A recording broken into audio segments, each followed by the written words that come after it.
ګرانو کتونکو دا د بچان پوهنتون هغه سټوډنټان دي چې دننه کومه شخړه راغلې وه نو هغې کې خالد دراني ډوکیټ چې کوم دی نن کردار ادا کړی دی نه مخکې عثمان خان ډوکیټ چې کوم دی هغې کردار ادا کړو د سټوډنټانو طرف نه چیف پراکټر صاحب چې کوم دی اگر چې لږ لیټ شو روز نیمه سټوډنټانو بیا ګیله وه خو بچې هغه راغی نه هغه هر وخت خاندي او ډېر خوشمزاج انسان دی نو سټوډنټان هغه زړه یې بیا وګټه نو نن دوی بل شو بالکل بل شو او دې ټولو ته موږ مبارکي ورکړو خالد خان داسې دوی به بس دغه جوړ او لږه دوی به شکریا ادا کړي. بسم الله الرحمن الرحیم. خالد دراني ډوکیټ دلته ملګري وکیلانو غړی یم او د ایچ پي تورنځو صدر هم یم او په خپل هم د پښتون صاحب صدر پاتې شوی ټول چا څه دې علاقې ته پته ده دا ټول زموږ ملګري دي زما په نوم مې د علم خان شکریا ادا کوم چې دې جرګه کې کردار ادا کوم یا نن دوی ما ته عدالت کوي چې زموږ دغه شان مسله ده الله ګواه دی زموږ سټوډنټ هم را تازه شو او بس ورلو جج صاحب ته مې وویل دوی به راغلل او شکر دی الحمدلله نن دوی ایکټ شو دلته عدالت کې نو زما دوی ته خواست دی چې آینده دپاره کوم چې د باچا خان بابا فلسفه ده زموږ او سټوډنټ لایف دی نو پر امن او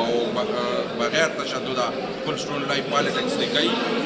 او هر کله چې دوی کله څه داسې مسله راځي پر امن مظاهرې دې کوي او موږ ملګري وکیلان چې څومره تنظیم یو موږ به دوی بیک اپ کوو شاته انشاءالله او دوی چې څومره حقوق دي سټوډنټ لایف دي د یونیورسټۍ پرابلمز دي هغه د یو منظم طریقې سره یو ښه طریقې سره پیش کوي او د هغې خپلې طریقې کارونه دي په هغې باندې انشاءالله دوی موږ نه ښه پوهېږي سټوډنټان دي ایجوکیټډ دي او الریډي د پي سیب سټوډنټان دي پي سیب چې هر ځای وي نو هغه د سټوډنټ د حقوقو دپاره هر ځای اواز اوچتوي او انشاءالله چې دوی کوم رایټ دي کوم حقوق دي نو موږ به د دوی د اواز باندې به شاید انشاءالله لبیک وایو او موږ به دوی سره ځای په ځای څنګ په څنګ ولاړ یو زه دې ټولو سټوډنټانو ټولو جرګې والا ته مبارکبادي پېښ کوم.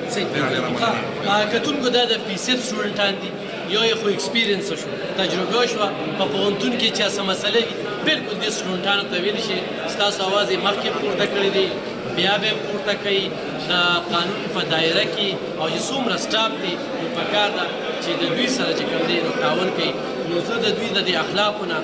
د دوی د کردار نه دا مشر پکې موږ سره دی او نومان څه شو او وکیل صاحب راسره پکې دی پکې شو نو یقینا چې دا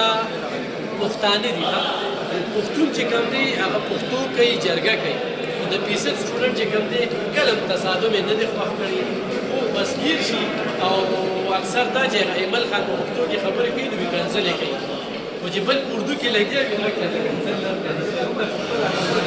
نو دوی پښتو کوي نو جج صاحب هم ورته ډېر ښه خبرې وکړلې چې بچو زه نن دې ځای ته را رسېدلی یم تاسو چې کوم دی خپل پوره من دغه کوي او چیف پراکټر صاحب ته دوی چې د دوی کوم ضرورتونه دي هغه ورته پوره کوي نن دوی بل شو بیا ورته